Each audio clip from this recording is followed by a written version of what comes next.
Welcome to the creepy parlor, where we delve into the dark side with an undercurrent of light-hearted fun. Our discussions will explore gothic, macabre, or creepy topics. The first Tuesday of every month, we will host a haunted happy hour where you can join us for a group conversation that focuses on ghosts, weird events, urban legends, and more. Here at the Creepy Parlor, our subject matter may be spooky, but our spirits are high. You can catch the Creepy Parlor every Tuesday at 7 p.m. Eastern, only on WLFE DB Radio.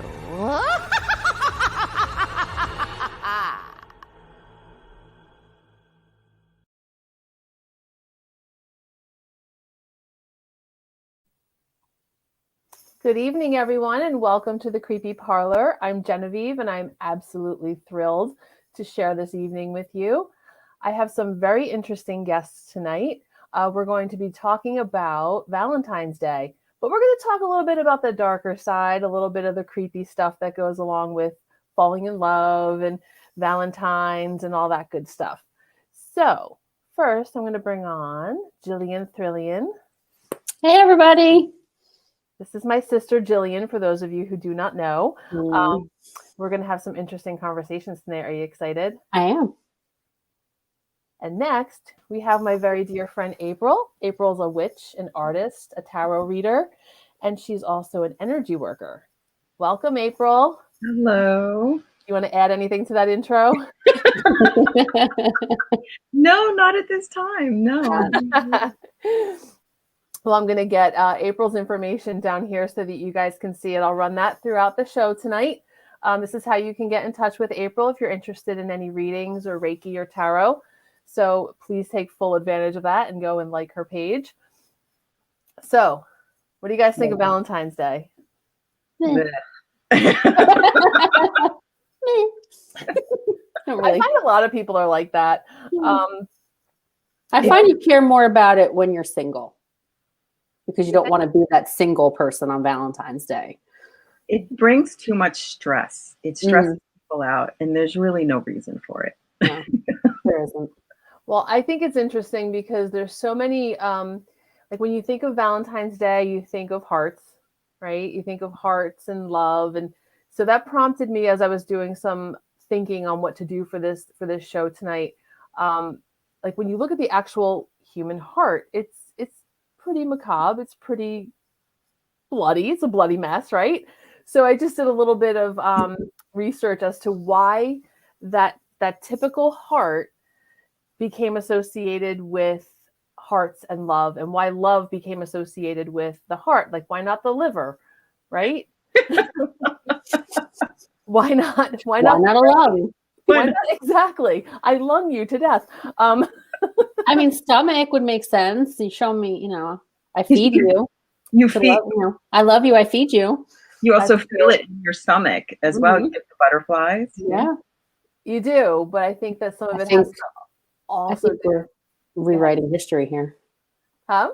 I think we're rewriting history here. Well, I think we do have the power to rewrite history. But I mean, there really is a very strong connection between that anatomical heart and the brain. People can actually die of a broken heart. Did you guys know that? Yes, unfortunately. I feel that there's a connection between people, and sometimes when that connection is broken, and it's just you sort of lose that will, or you don't last very long. Like my grandparents were married for I don't know how many years, and when my grandma Charlotte passed away, 3 months later my grandfather went. It was like it just felt like that's what it was supposed to happen, because they were supposed to be together. So thanks. All of my liver. Hi, Ange. We love you with all our liver too. I don't have much of one left, but I love you with it. I'm guessing this is Ted. Oh my God.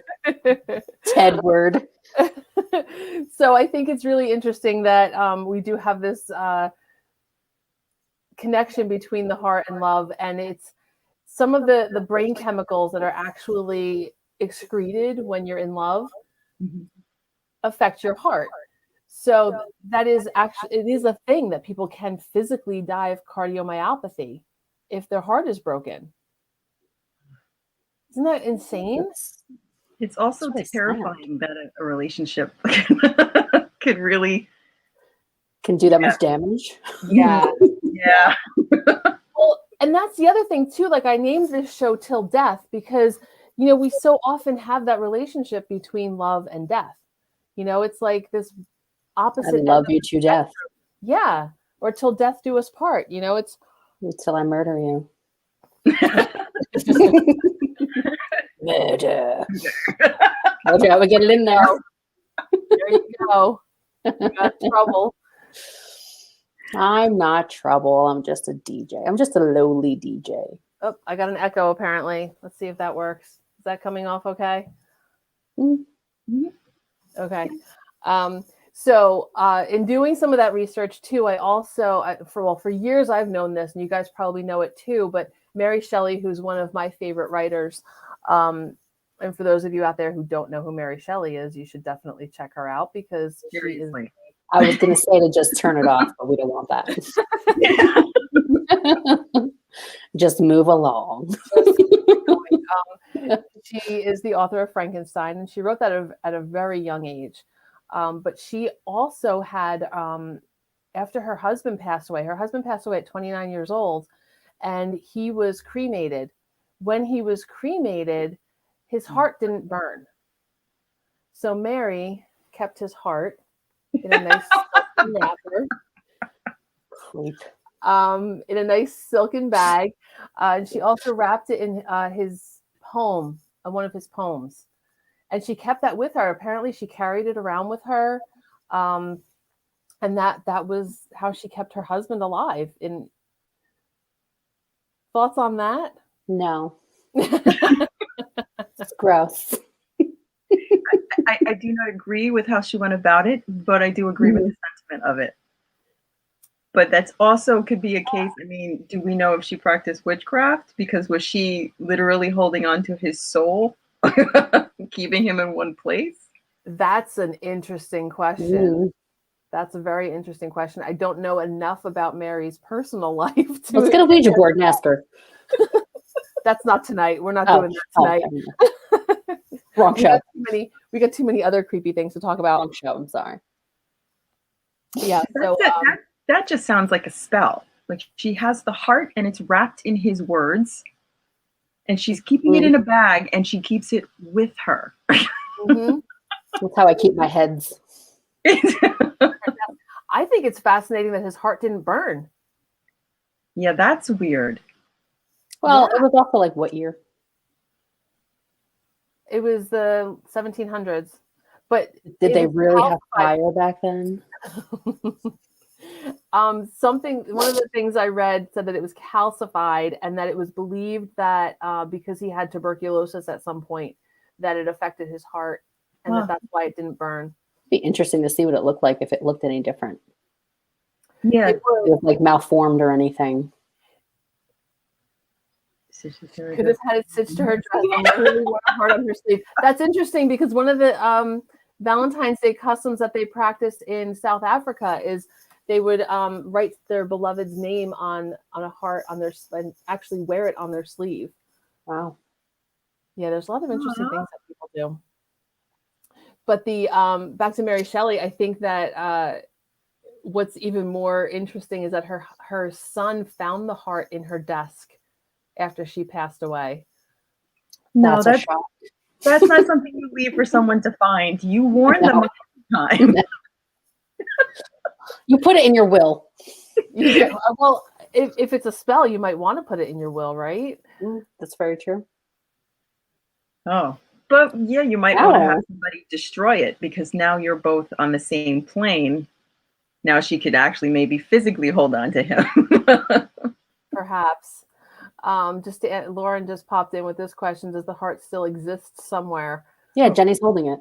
Does any heart still exist somewhere? I mean, yeah, Jenny's been petting it this whole time for the last 10 minutes. For those of you who are wondering, this is actually a paper mache heart. I'll break the spell. Really? So the So heart cute. was buried with Mary after, I believe, after her son died. They buried the heart. So wait. So he didn't even bury it with her. He held on to it himself and waited until he passed away to have it buried with his mother. Yes, and he died in That is a strange family. It's a very interesting family. Yeah, definitely. If you want to get into some of the specifics of Mary and Percy's I gotta of life. taking note. Yeah. Oh God. I'm taking. Percy. Oh yeah. Any thoughts on that? Well, they were a throuple, weren't they? Who was the other guy? I forgot. This is a family show. Lord Byron. Lord Yeah. Byron was involved in that somehow. Yeah. The summer that she wrote Frankenstein, because they were all stuck indoors because it was really bad weather, because Krakatoa exploded and changed the climate across the globe. Volcanic winter, exactly. Mm-hmm. Yep. And Frankenstein was actually the result of a ghost story contest that they were all having. Because they were all in the same house. Mm-hmm. Oh, yeah. Why am I not having this kind of fun in my house? You are. This is our kind of. This is the equivalent. I'm not doing this. I'm not having a ghost story writing contest. We could. We absolutely could. The magic is gone. The magic. So Valentine's Day itself, it's so charged now. It's so everyone, a lot of people think that it's kind of like that Hallmark holiday, and it's become this thing where people spend a ton of money. Do you guys know how much people spend on Valentine's Day in the U.S.? No, it's got to be in the millions. I say I was blown away. 3 billion. 27 billion. What? That was pre-COVID, though, right? That was last year. That was a week before COVID. Yes, exactly. That was in the week before. Now, I would love to see what people spend this year after a year of being stuck in their homes with their beloveds. Love you to death. Love you to murder. So yeah, a lot of people really it's in some circles, it's a very chipper holiday, right? It's all about love. It's all about being in love. But it didn't quite start off that way. Tell us. With Lupercalia? Yes, that's part of it. No. Do you want to talk about Lupercalia first? I like it. Yeah, where they were I believe there were sacrifices, and then they would bring the virgins to the center of the town and then whip them with pieces of the meat of the animal sacrifice. And then, in one thing that I read said that could possibly be why we say that someone's being hit on. Yes. Which I thought was a lovely anecdote. That makes sense. Yeah. Sadly. He's hitting on me with a piece of a sheep. Oh, so disturbing. That right there is, to me, that's the creeps. Yeah. That is the creeps. Of course. Yeah, I think that there was also a tradition of writing someone's name that you were interested in and putting it in the mouth of a deceased dog. And that was supposed to be part of a love spell. Oh, dear. Oh. Yeah. I don't want to be on this anymore. Don't make me laugh when I'm drinking, Jillian. I want to talk about animal death. That would be the third time this week that I made someone spit a liquid out of their mouth. So winning. Yes, Teddy, it is a little visual and disturbing. Yeah, that's the creepy parlor. This is what you signed up for, Teddy. Yeah, so the whole idea too was that the men would beat the women, and that was supposed to make them more fertile. Yes, sure. Yeah. So that Lupercalia was generally celebrated from, I think, the 13th through the 15th of February. But I did some more. I looked into it a little bit more too, and I found some of the really I guess, even more bloody origins of Valentine's Day. There were not one, not two, but three St. Valentines. What happened to them? So originally, there's a Roman priest named Valentine, and they think that it was around AD 270, who went against the emperor Claudius at the time. Claudius had this really strong belief that that he was not getting people to enlist in his military because they were so attached. The men were so attached to their families that they didn't want to leave. So rather than, I don't know, maybe not being so cruel and so warmongering, exactly. Rather than that, he decided that he was going to make marriage illegal. Okay. Just because marriage was illegal doesn't mean people didn't do it. And Valentine was continuing to perform all these ceremonies, these marriage ceremonies. So, of course, the emperor was not pleased with that he was going directly against his orders, and he arrested him. And then as he was in jail, I think this is really interesting. As he was in jail, Valentine fell in love with the jailer's daughter. As you do. As one does, exactly. As one does. As one does. And he was sentenced to be executed, and he wrote a goodbye letter to the jailer's daughter, and he signed it, "Love, your Valentine." And legend has it that that's where we get Valentines from. Mm-hmm. So Valentines were like a goodbye, I'm dying kind of note. And now they're I choose you. Oh, Teddy. Oh, Ted. Wow. You're the one that highlighted the comment. Yeah, Natalie, definitely ancestral worship, older pagan traditions, now seen quite brutal, but completely normal at the time. Well, not only that, but as Christianity started to take a hold, they started to assimilate some of those pagan religion rituals into modern day Christianity, so they could just sort of scoop in the pagans into their practice as well. So I did also look into some of that stuff too. But in addition to the first Valentine, there was also an additional one who I believe was in South Africa, and that's why they had a strong relationship with South Africa. But the I think it was Pope. I'm gonna not pronounce it right. Gelasius. That sounds right. He was the one who actually he was the one who actually merged it all together and replaced Lupercalia with St. Valentine's Day. So he kind of like scooped that all together and repackaged it and rebranded it as St. Valentine's Day. I think it was in the 60s though. The Pope at the time went through all of the saints and debunked St. Valentine as like an actual saint. I could be wrong on that, but that was some of the stuff I looked at.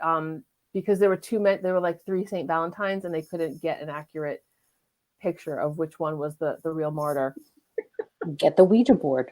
I did. It's like you have three to choose from. Which one? Just pick one. It's just funny that there really is so much history to it, and everybody thinks it's just, oh, don't highlight him. I know, and everyone takes advantage of these holidays, and I love looking back. I think some of it is like the creep factor, because I want to know like what the bloody parts were, but it's also the anthropology aspect of it. To understand why has it stayed? Why has it stuck, or it grew from this poor man dying and giving someone a death note? Yeah, to what $26 billion industry? Yeah, to My Little Pony cards that you give out. Yeah. And Hello Kitty in my case when I was at school. Well, I was a Rainbow Bright girl, so I get the Star Wars one still, and then I'm a nerd. I can't help it. I will get my 3-foot-tall R2-D2. Get him. He is right. I will get my heart. Oh, you creep. How can you lift things? You're a ghost. No. That's true. Jillian, yes, that's true. I am a ghost. I don't know how things don't just fall through your hands. It's magic. So I think some of that romance and stuff really came out of like Shakespearean times too, where Shakespeare really romanticized a lot of that. There's that whole concept of courtly love versus, where it was against romance, right? It was absolute romance that they were talking about. Yeah, he gave us a lot of things. Yeah. Yes, But over romanticized relationships was one thing he certainly gave us. Young teenagers. young teenagers dying. Star-crossed lovers. Yeah. And murder. It's always going to go back to murder. Dear, dear. But it's interesting how it's lasted so long and people are so still obsessed with it. Or I don't know, I guess maybe the obsession with love never really goes away. Well, I think that's what everybody wants, right? Yeah. Yeah. Whether it's Who romantic. doesn't want to be loved? Yeah, everybody wants that. It's a basic human need. Mm-hmm. Everybody wants that Two of Cups card to come out so they can be like, yes, it's coming. Sometimes it's just that. Maybe you can tell Jillian what the Two of Yeah. Cups I'm not a tarot card person. Two of Cups is the joining of two people. Usually it's a picture of two people holding cups and coming towards each other. It can be seen as one person holding their cup and another person offering theirs. So it's the cups, you can kind of think of it as filled with someone's emotion, someone's love. So they're offering it to you, you coming together and joining. It's a partnership. Mm-hmm. So if you're looking at it, if you're doing a love reading and that comes up, that's like, oh, yay, like, yay. Finally. That's the good one. That's the good love. I'm going to have a heart. I'm going to have a heart in my desk. Unlike if you see the devil show up in a love reading, then it's like, I mean, there's two ways you can look at it, but it could be that's a really toxic relationship. You may not want to get involved. Or do you like whips and chains? Because he does. Yep.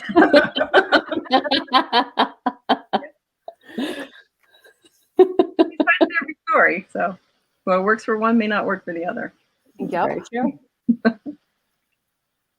Yeah, Yes. Dave, we have a comment from Dave. Commercialization of a thing. Valentine's, Christmas, Halloween. Yeah. I mean, it does become commercialized, but again, I think it partly becomes commercialized because it does speak to that basic human need. Everybody wants that love. Everybody wants that perfect relationship, that perfect. Yep. That doesn't exist. That's Go ahead. No, go ahead. I was going to say that's why one of the first spells well, I shouldn't say just girls, but any young person does when they get into witchcraft is a love spell, which is also not something you should do at all, actually. We'll talk about that in a moment. Yeah. So one of the things that was really popular to do was also back during the times of Lupercalia and all of that. And I will only focus on that right now. I'm sure it's still happening today. But rather than love spells, a lot of times they would hex. If someone was interested in somebody else, they would hex that person's partner so that the other person would now be free from their marriage or their relationship, and they would be free to set off with them. So Wasn't there like graffiti found to Hecate? People were writing graffiti like, kill this woman so I can have her husband, or it was just insane the things people were writing. I wonder how much of it worked. I wonder sometimes you see that stuff, like you see things on social media and things like that, and like just some like vicious interactions that people have. People really haven't changed over the millennia. No. People are the same. We just have different ways of documenting it. We just have different ways to torture each other. Absolutely. Different ways to be mean. But it's true. I mean, I think one of the very first things that people learn when you're talking about, like, you're talking about tarot cards, you're talking about even using Ouija boards. I know we're joking about Ouija boards, but everyone's always, the first thing they want to do is, does so-and-so like me? Yes or no? Yeah. I have a story about that. When I was in high school, I had a Ouija board, and using it alone. I don't want to have that conversation. Just go with me. Let's go along for the ride. So he's asking questions, and I was like, tell me about the guy that I'm going to fall in love with. Like, what does he look like? And it was like, oh, he's blonde with really blue eyes, but he's kind of small. And the guy I was dating at the time was blonde with really blue eyes, but was really tall. So it was very interesting. I was like, oh, okay, well, that's weird. Fast forward 2 years, and I meet a guy when I'm in college who is platinum blonde with striking blue eyes, who was about my height. And I completely just fell head over heels for this, like nuts for this guy. And then I remembered it. I was like, oh my God, he was right. Wow, that's nuts. Who are you talking to at the Ouija board? Well, it said its name was Steven. Who's to say? Interesting. I'm going to take a quick break, and we're going to get into some of the tarot and love spells and all that stuff, and talk a little bit about what April does with her business too. Yes. So, yeah, exciting. It's good stuff. So just bear with me for a second as I deal with technology. Hold on.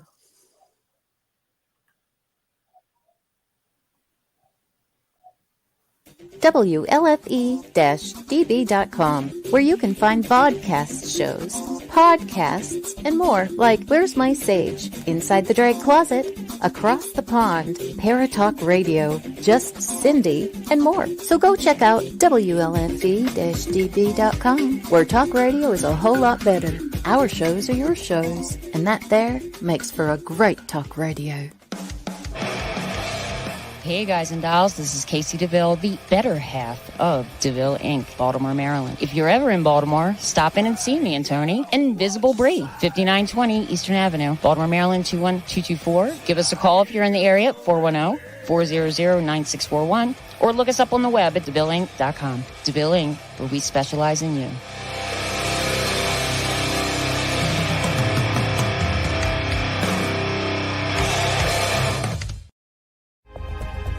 Ted Van Son Jr. is a seasoned investigator and well-versed in the ways of paranormal investigation. He is now ready to share his ideas and unique approach with all of you. Flashlight, recorder, and comfortable shoes. Hit the ground running as you follow this easy step-by-step guide to a fun and thorough paranormal investigation, perfect for first-time and lightly seasoned investigators. Think outside the paranormal box. Learn all about the technology and techniques used back in the early days of paranormal investigation. You can find these valuable resources online at Goodreads, Barnes & Noble, Walmart, and Amazon. Get yours today.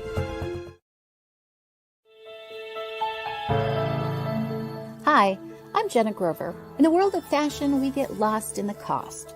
Everyone wants that special piece of quality jewelry, but they can't afford it. Not on my watch. I sell handmade quality jewelry for a fraction of the price, and that includes jewelry made of sea glass, natural stone, crystal beads, glass beads, Bigfoot jewelry, and more. If you don't see what you want, email me, because I make custom jewelry too. Check out my website at gbythesea.com. Also, you can email me at jewelry@gbythesea.com.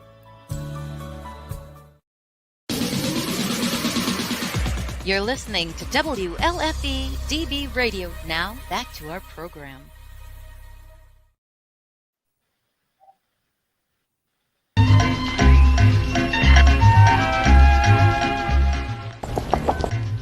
Hi!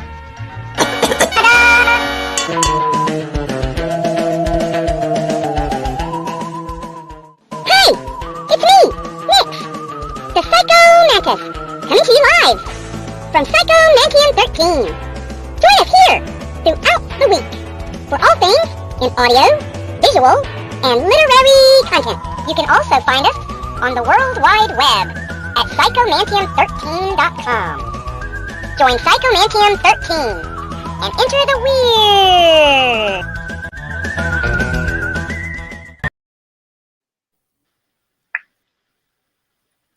Enter the weird. Enter the weird. Welcome back, everybody. I was not expecting that. It was like, what is going on? And it was like, now back to our show. Then that came on. I was like, wait a second. Wait a minute, I'm not ready. Wait, So let's get into those creepy, weird things. So April, tell us a little bit about what you do. Oh, well, tarot reading is a big part of it, and Reiki is the other side of it.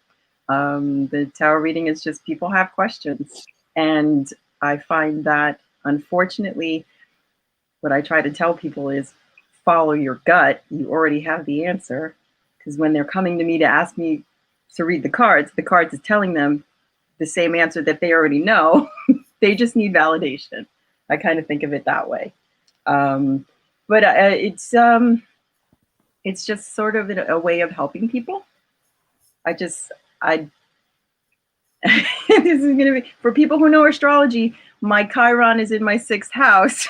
So I feel my best when I'm in service to others, when I can help other people feel better about themselves and about where they're going in their lives and about who they are. Then that's what makes me happy.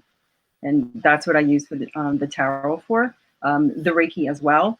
That has been 15 years in the making. I started my Reiki journey 15 years ago, and I just got my master's cert. I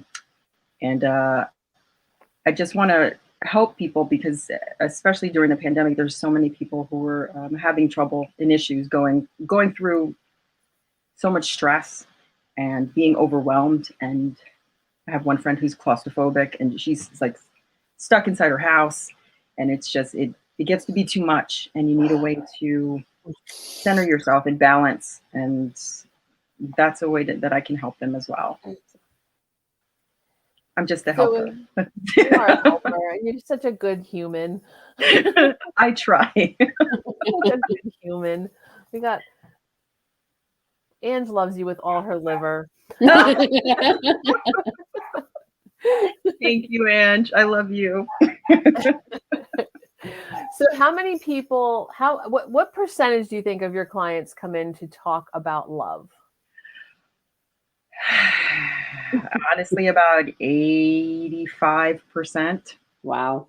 Most people, that's the first thing they ask about. Once they realize that there's other things that they have to deal with first before they can pay attention to that it slowly comes about.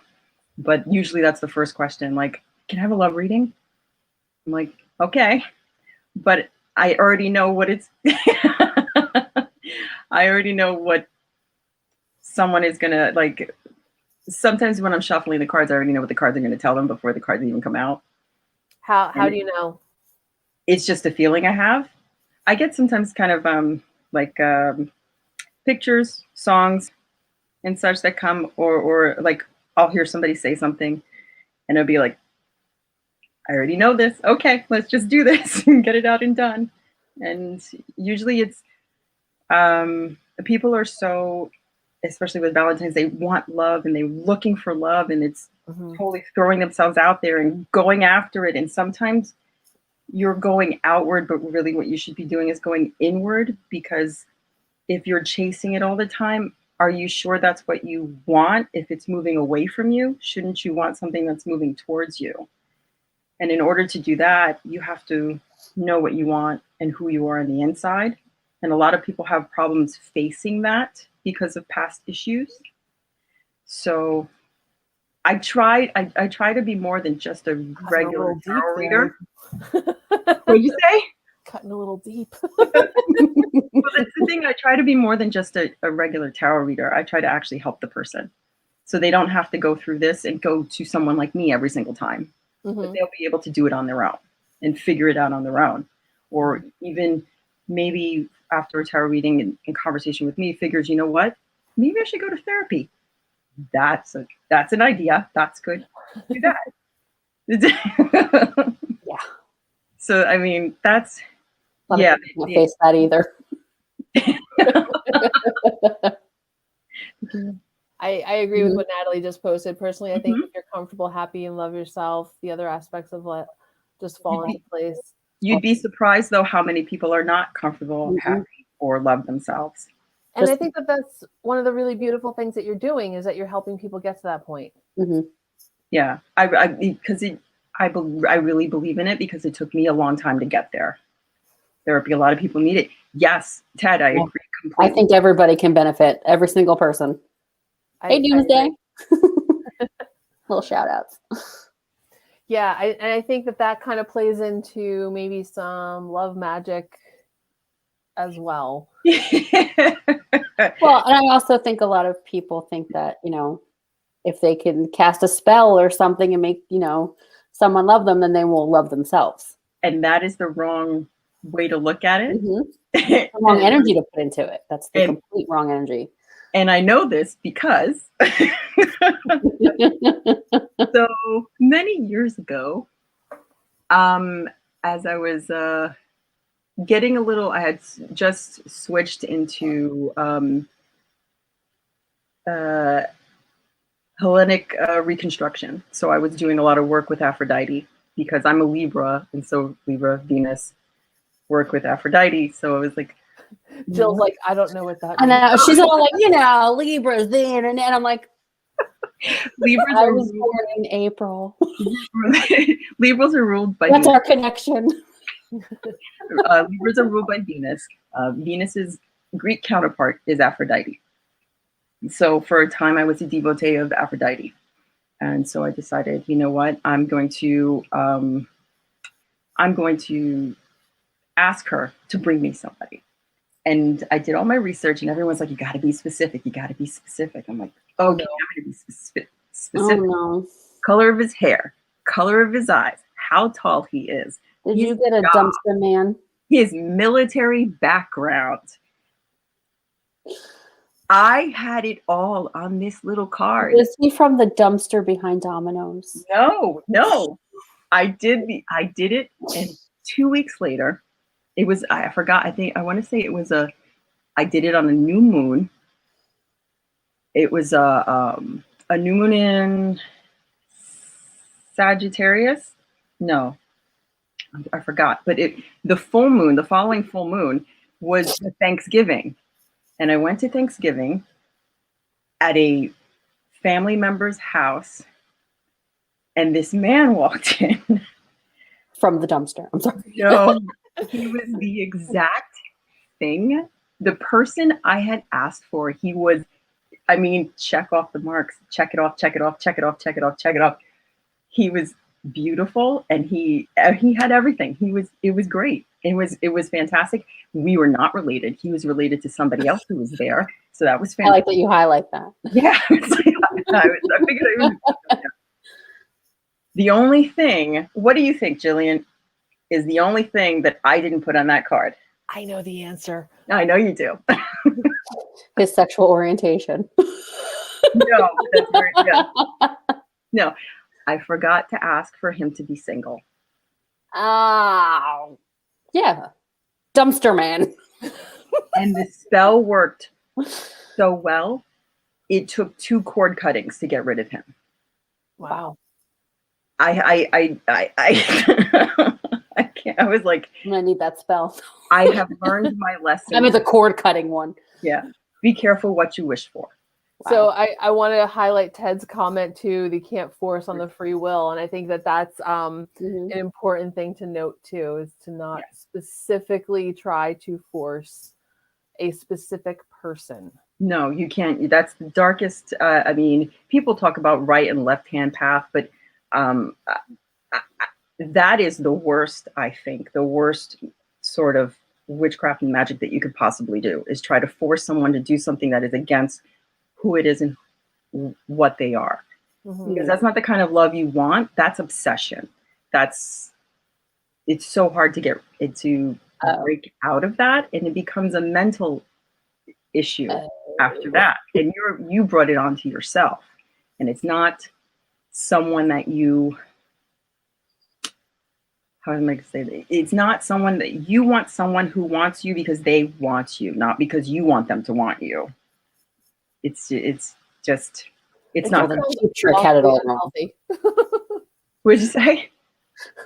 So Cheap Trick had it all wrong. Yeah. It sounds awfully unhealthy. You can want it, you just can't force it.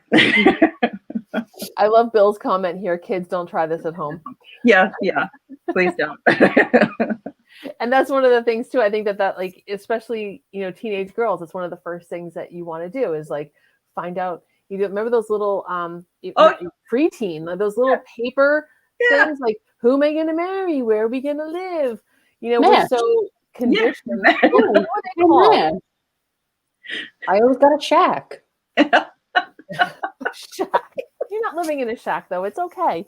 No, the second grade me was. I was always getting the shack.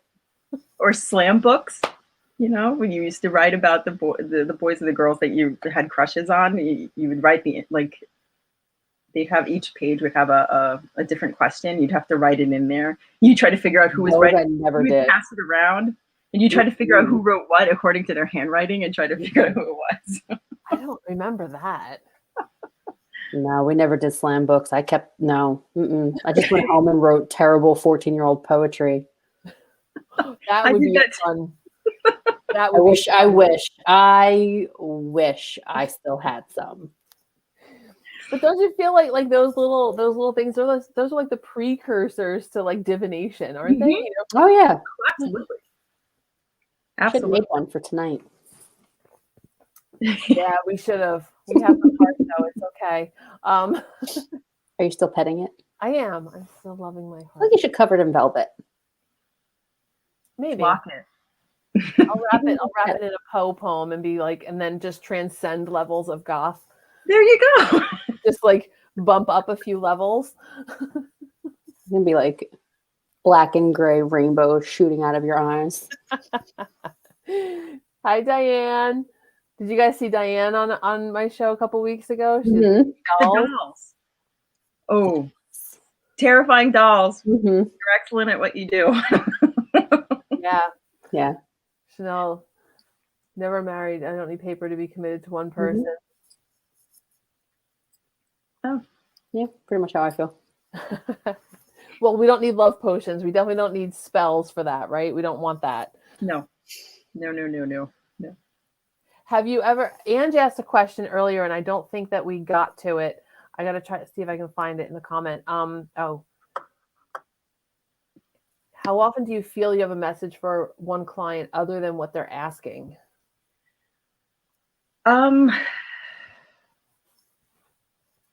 Almost every time.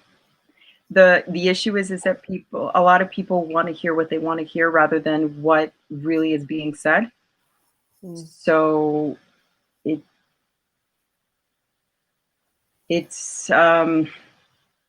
it'll come up constantly and keep coming up until I'm like, listen, the cards are just going to keep saying the same thing. When are you going to get the hint? I had to tell a good friend of mine who is a regular client. I was like, you need to stop. It's not going to happen. You have to let it go. It's like, now it's me as your friend, and your friend is getting angry. Yeah, I think that's a hello, who's that? Little bit deep. A little bit.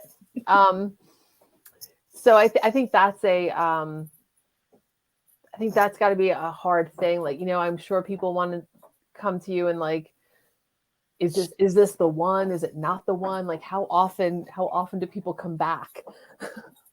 Well, I have some pretty regular clients, but they have moved past the is this person the one phase.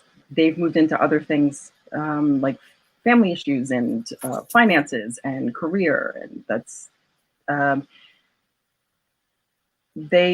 people are like, is this person the one? I'm like, do you want them to be the one? Are you willing to do the work to make them the one? They don't want to hear that, but that's the answer. I just like. And are they willing to do the work too? Yeah, that's going to be hard though, to have to tell people things that they don't want to hear. But at the same time, I know you're helping them. Yeah. Chanel, I just want to say I'm sorry. I'm sorry for your loss. Chanel said, my first true love died, and he comes to visit me during my lives and with whatever psychic is willing to listen. Aw. Sorry. That's so sweet, though, that they come back to say hello. I know.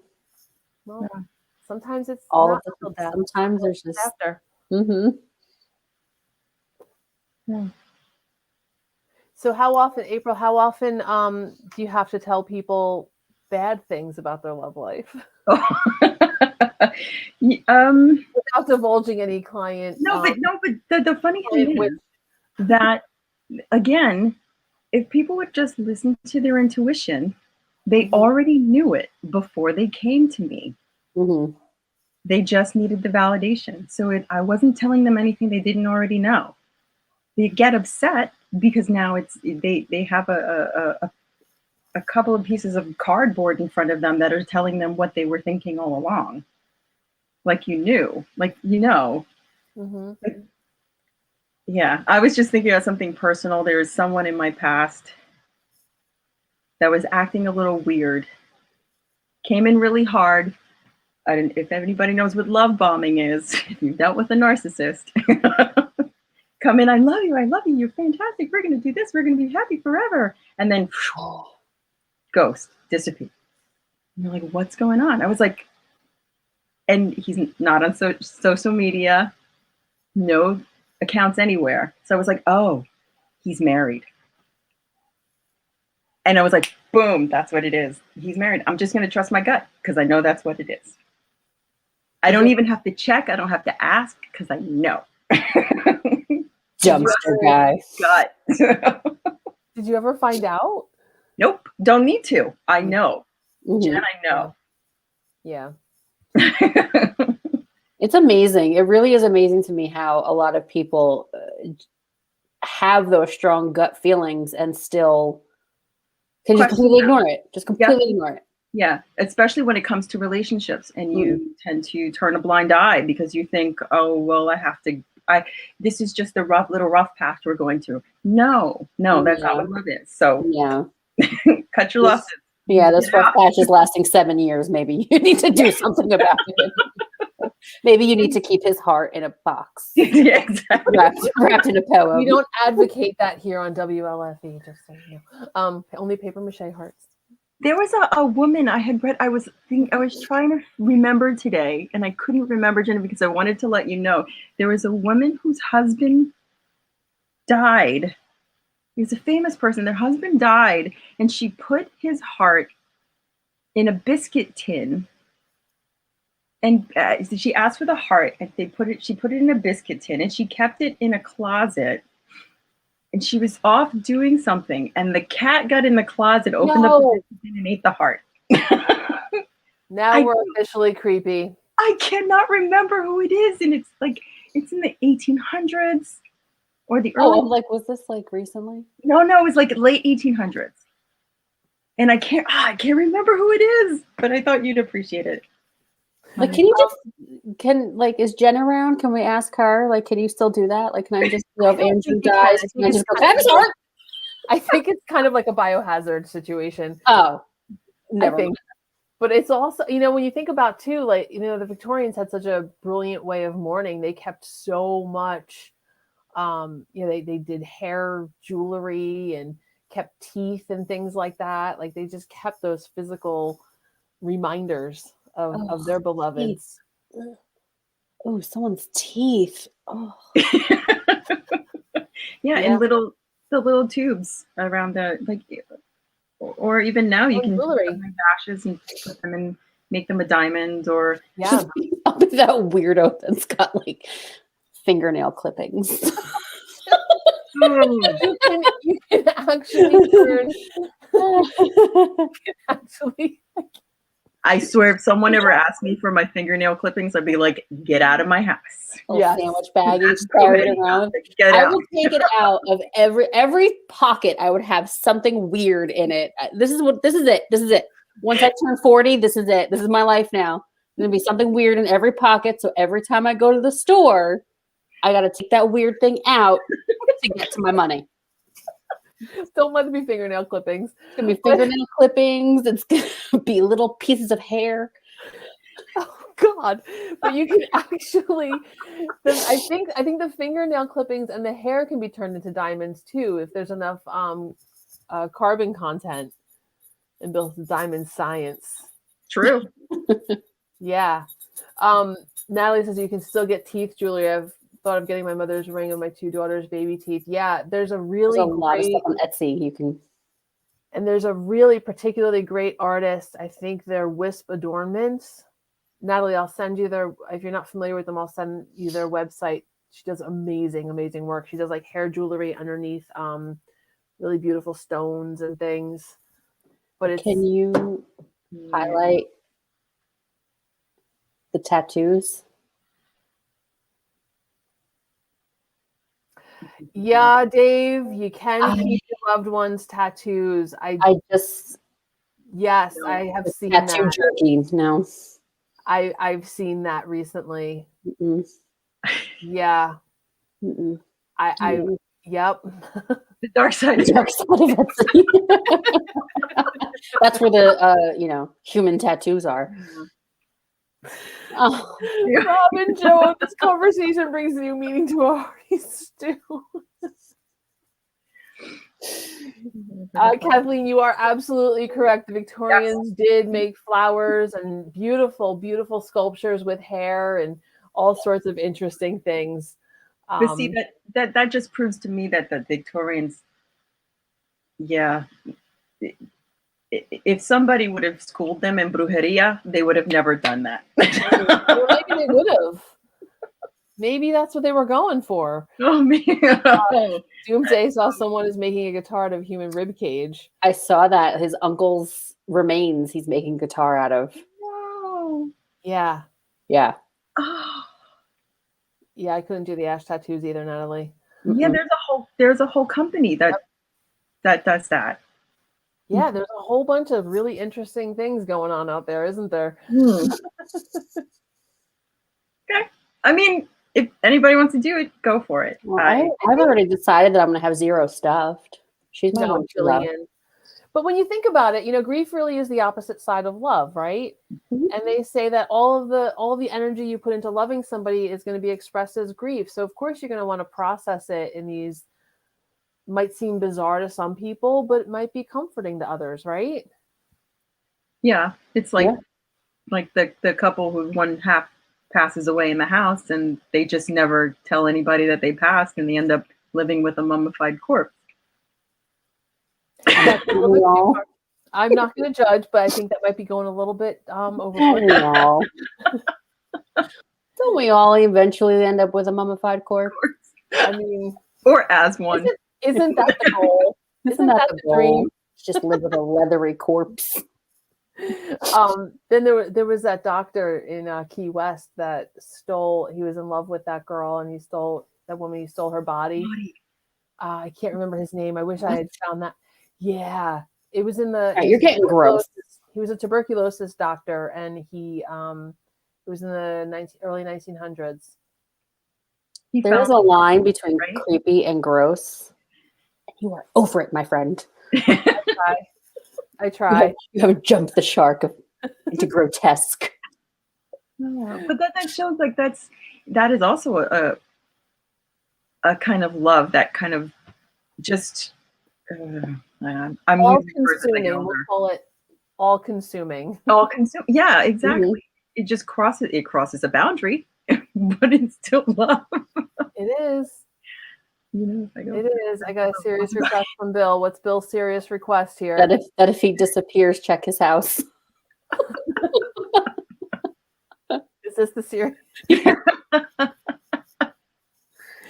Oh my goodness, guys, we are actually almost out of time. This was so fun. Wow. Yeah. Loved his mother and some townswomen. He loved his mama. Yes, he did. That is true. Yeah. Oh yeah. Oh. Yeah. People do some interesting things. And But is that love or is that control? See, that's a whole nother thing. Doomsday, that's a really nice idea too. That's nice. Doomsday? That's what I'm going to do today. I already told my daughter she's going to do it. Oh, I'm going to be thrown to the wolves. You already are. Thrown into the woods somewhere. Just leave me. You already are. In my face. Open the van, throw out the corpse, keep going. Side of the road. It's Jersey. I mean, come on. Yeah, I mean, really. I'm just another corpse. So we're just about out of time. Before we run out of time, April, just let everybody know again what's your business, what you do. You can find me on my website at aprilleledwards.com. That's my website. Or you can find me on Facebook at april.edwards.reiki.tarot. And that's running along the bottom for you guys. And I will post that up on the Creepy Parlor page. Yeah. We have... Thank you guys so much. Thank you, ladies, so much for spending the evening talking about the Valentine's Day stuff. Thank you for having me. We have some really cool stuff coming up on the Creepy Parlor in the next couple of weeks. Next Tuesday, we're celebrating Mardi Gras. We've got a little fun surprise. We've got a ghost tour guide named Luke from French Quarter Phantoms. He's going to talk to us about some of the creepy stories that have taken place in New Orleans. So excited about that. You need like a 4-hour show for that. I know. Creepy stuff that happens in New Orleans. I know. I'm just so happy that they agreed to it. Yeah, that's awesome. And then the following week we have Brenda from the Gravestone Girls, and she's going to talk about her gravestone art. Oh, excellent. So yeah, very, very excited. But thank you both so much for joining. If you guys are watching still, please check us out on the Creepy Parlor on Facebook. Check out WLFEDB, like, follow, share. Check out Psychomantium, like, follow, and share on there too, please. There's a lot of cool content. And up next, we have Where's My Stage? So hang out on WLFE, take a look, and have a wonderful, wonderful evening. Bye. Thank you. Just throw my corpse. Gonna toss it.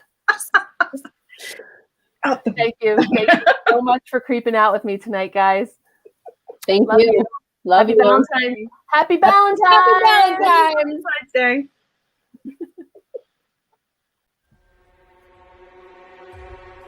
Thank you for joining us on the Creepy Parlor. Join us next Tuesday at 7 p.m. Eastern for another fantastic show.